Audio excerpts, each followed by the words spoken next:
स्वस्ति श्री गणेशाय नमः। श्री सद्गुरुचरणकमलेभ्यो नमः।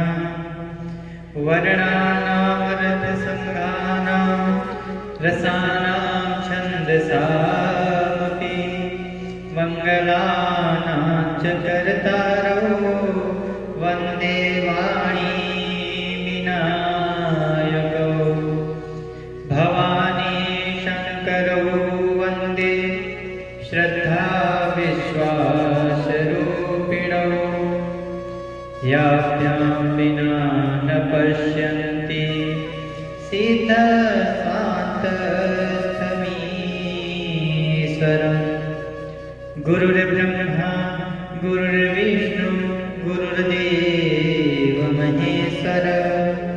गुरुः साक्षात् परब्रह्म तस्मै श्री गुरवे नमः। सच्चिदानन्दरूपाय विश्वोत्पत्त्यादिहेतवे तापत्रय विनाशाय श्रीकृष्णाय वयं नुमः।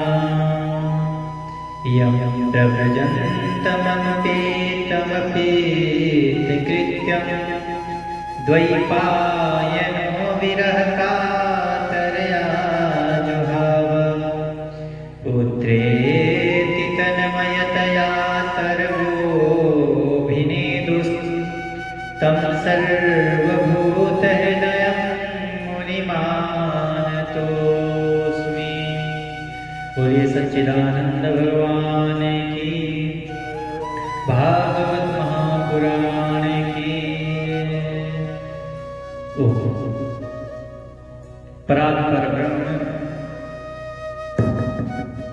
अकारण कर्मणामय भक्तवांछा कल्पतरु तड़िदित विनिंदित पीतांबरधारी श्री बालकृष्ण लाल की वांगमय प्रतिमूर्ति ये भागवत महापुराण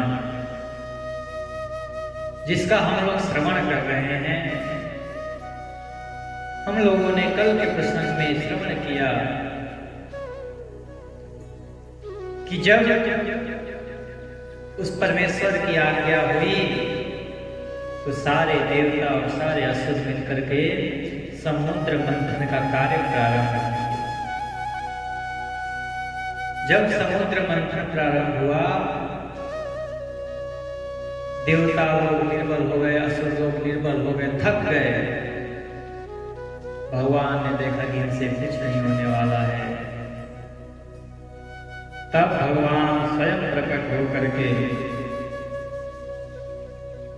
और एक हाथ से नेति को इधर से पकड़ रखें, दूसरे हाथ से इधर से पकड़ रखें और स्वयं उस समुद्र का मंथन कर रहे हैं।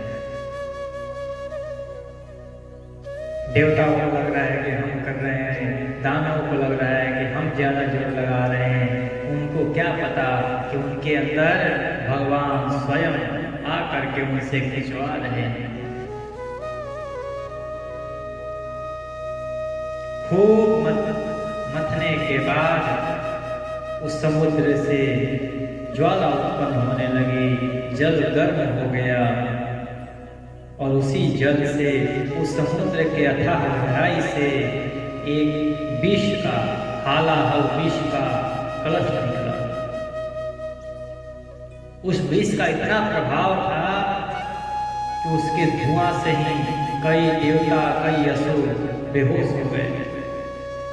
पशु पक्षी सब मूर्छित होकर के गिरने लगे। जो किनारे पर वन थे, वन झुलस गए महाराज। जब देवताओं ने ये देखा कि ये तो महाप्रलय डालेगा और इससे रक्षा कौन करे,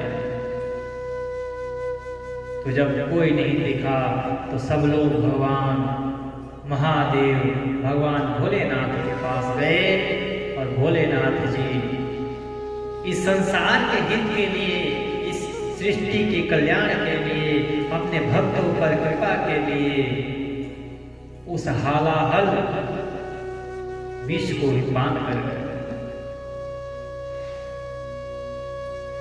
महादेव ऐसे हैं कि सृष्टि के रक्षा के लिए उस विष को भी पान कर गए, जिसको कोई देखना भी पसंद नहीं करता। जितने भी सैले चीज हैं वो भगवान शिव जी अपने पास रख रखे हैं। बोले कि जिससे पूरी सृष्टि को डर लगता है वो मेरे पास रहे, ताकि पूरा सृष्टि खुशी से रह सके, संतोष से रह सके, किसी को किसी प्रकार का भय न हो। लोगों को डर लगता है विष से, भगवान ने विष पान कर लिया। सर्प से डर लगता है, सर्प विषैला होता है, सर्प को धारण कर लिया। बिच्छू से डर लगता है, बिच्छू को धारण कर लिया। और तो और कहते हैं कि जितने टेढ़े चीज होते हैं, टेढ़ों चीजों से बहुत लोग बचते हैं, सब बचते हैं।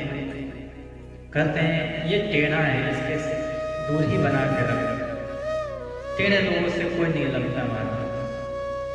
कहते हैं ना कि जंगल में अगर कोई पेड़ काटे जाते हैं तो सबसे पहले सीधे वाले पेड़ काटे जाते हैं, टेढ़े तो बच ही जाते हैं।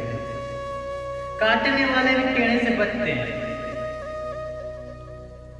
लेकिन भगवान बोले जितने टेढ़े टेढ़े हैं सबको अपने पास रख रखे हैं।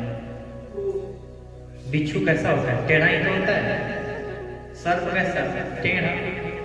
और तो और जो उनके सर पर विराजमान है माँ गंगा, वो भी टेढ़ी गति चलने वाली, वक्र गति चलने वाली, वक्रगामिनी है। और उससे ऊपर चले तो जो यहाँ पर विराजमान है वो भी टेढ़े, चंद्रमा जी। वही कहते हैं कि जो सबके अवगुणों को जानते हुए भी, सबके दोषों को जानते हुए भी उसको धारण कर ले, उसको स्वीकार कर ले, वही विश्व, वही विश्वनाथ है। विश्वनाथ कोई और नहीं हो सकता। चंद्रमा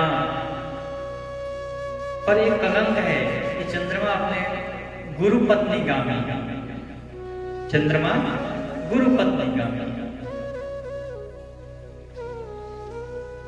लोगों ने इसको दोहराया, ये तो पाप कर रहा है, ये तो अत्याचारी है, ये गुरु जी के पत्नी पर कुदृष्टि डालता है। देवता लोग उसको डंडे लेकर दौड़ाए। अब भागता फिर चंद्रमा कहाँ जाए, कौन उसकी रक्षा करे? कोई उसकी रक्षा करने वाला नहीं। सबके पास गया दौड़ते दौड़ते, बोला कि अब कोई नहीं रक्षा करेगा, मैं विश्वनाथ के पास चला। शिव जी के पास गया, बगल में माता पार्वती बैठ रखे थे, कार्तिकेय जी साथ में थे, गणेश जी साथ में थे। सब परिवार भगवान प्रसन्नता से भगवान राघव का नाम ले करके और कीर्तन चल रहा था। वहीं पर चंद्रमा हाथ जोड़ करके पहुंच गया, भगवान रक्षा करिए, आज बचा लीजिए, नहीं तो आज ये तो मुझे छोड़ेंगे नहीं। बोले कि छोड़ेंगे नहीं, क्या बात है? बोले गुरुवर क्या बात है ये तो बाद में बताऊंगा, पहले तो आप मुझे रक्षा करिए मेरी। शिव जी ने कहा कि इतना दुखी है, चल आ जा, रह ले मेरे पास। अब आप ही बताइए कि कोई गुरु किसी गुरु के शरण में हम लोग गए, वहां जाकर के गुरु जी को प्रणाम किए और गुरु से कहे कि गुरु जी आप हमें अपने शरण में रख लीजिए। गुरु जी बोले कि ठीक है, आ जा मेरे शरण में। तो हम कहाँ जाएंगे? गुरु जी के चरणों के पास बैठेंगे, उनके चरणों में रहेंगे। लेकिन ये चंद्रमा इतना टेढ़ा है, शिव जी कहे कि आ जा मेरे पास बैठ जा, वो सीधा जाके सर पे ही बैठ गए। ऐसा चेला है।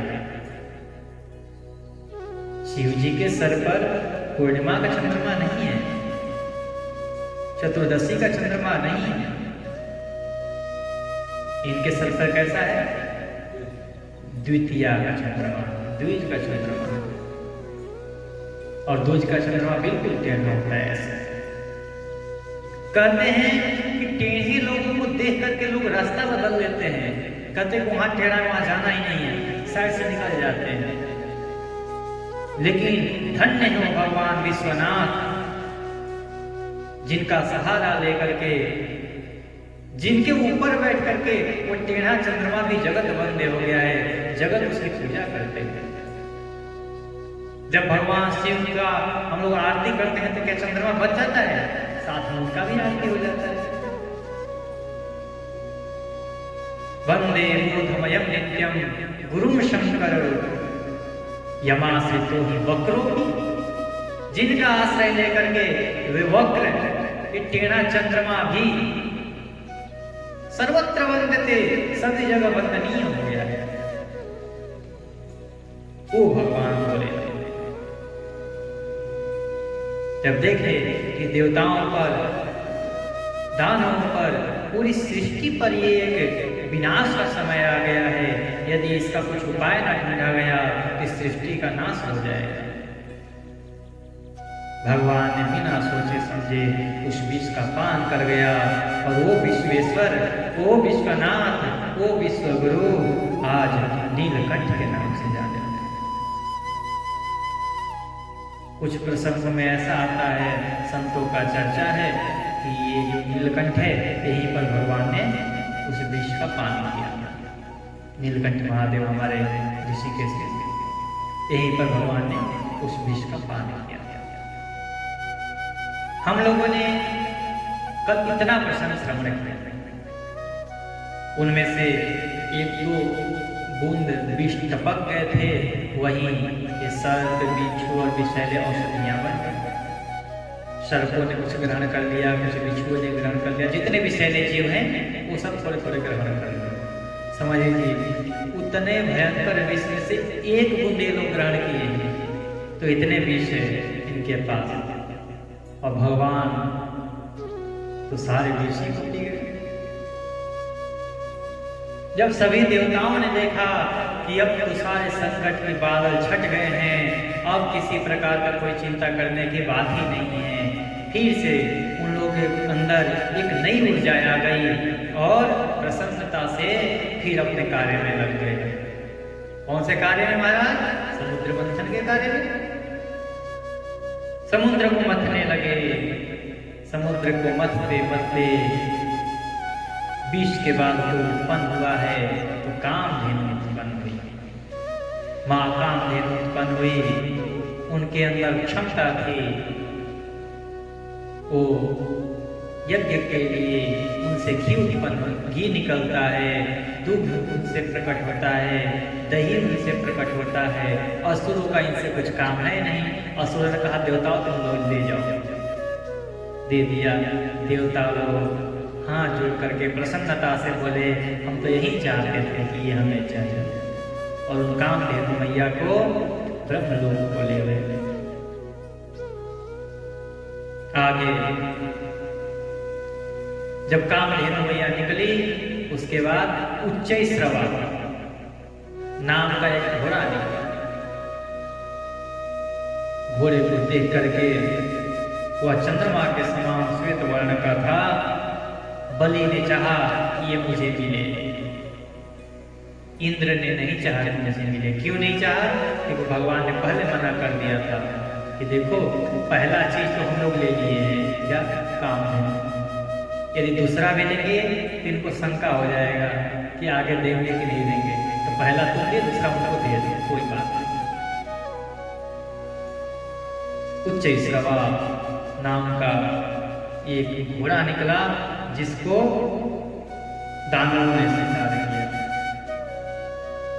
उसके बाद ऐरावत नाम का हाथी निकला, सुंदर और विशाल, इसके 4 दांत हैं, और भगवान शिव जिस पर निवास करते हैं ऐसे कैलाश को फीका करने वाला है। उसको देवराज इंद्र ने स्वीकार किया। उसके बाद उस समुद्र से कौस्तुभ नामक पद्मराग का मणि निकला, उसे भगवान स्वयं अपने हृदय पर धारण किया। परीक्षित, इसके बाद स्वर्ग लोक की शोभा बढ़ाने वाला कल्प वृक्ष निकला। उस कल्प वृक्ष को देवता लोग स्वर्ग में ले गए। ये कल्प वृक्ष सभी प्रकार के सामग्रियों को, सही प्रकार की सुविधाओं को, सही प्रकार की इच्छाओं को पूर्ण करने वाला है महाराज। सुखदेव जी कहते हैं कि कल्प वृक्ष बिल्कुल आपके जैसे है परीक्षित। जैसे आप अपनी प्रजाओं के सारी इच्छाओं को पूर्ति करते हैं, उसी प्रकार ये सभी की इच्छाओं को पूर्ति करता है। ये बिल्कुल आपके जैसे है। उसके बाद अप्सराएं प्रकट हुई, सुंदर दिव्य वस्त्र धारण किए हुए सुंदरी अप्सराएं प्रकट हुई। अप्सराएं देवता लोग ले गए। उसके बाद स्वयं उस समुद्र से माता लक्ष्मी का प्रादुर्भाव हुआ। माता लक्ष्मी का दिव्य महिमा, दिव्य शक्ति और उनके सुंदर वदन को देख करके सारे देवता असुर सब मोहित हो गए महाराज। सबके सब स्वयं देवराज इंद्र उनके लिए दिव्य आसन लेकर के आए कि विराजी। सारे नदियों ने उनके लिए जल लेकर के आए, उनका अभिषेक किया गया। पृथ्वी माता स्वयं गंध सहित सुगंधित पुष्पों को ला करके उनको दे दी। कहते हैं बसंत ऋतु और चैत्र वैशाख में होने वाले फल और फूल को उपस्थित कर दिए। कामधेनु मैया ने पंचगव्य का इंतजाम कर दिया। नर्तकियों ने नाच करके उनका स्वागत किया। सभी लोगों ने अपने अपने भाव से, अपने अपने सामर्थ्यता से माता लक्ष्मी को वहां पर देख करके उनका स्वागत किया। समुद्र की पुत्री है। जब वहां पर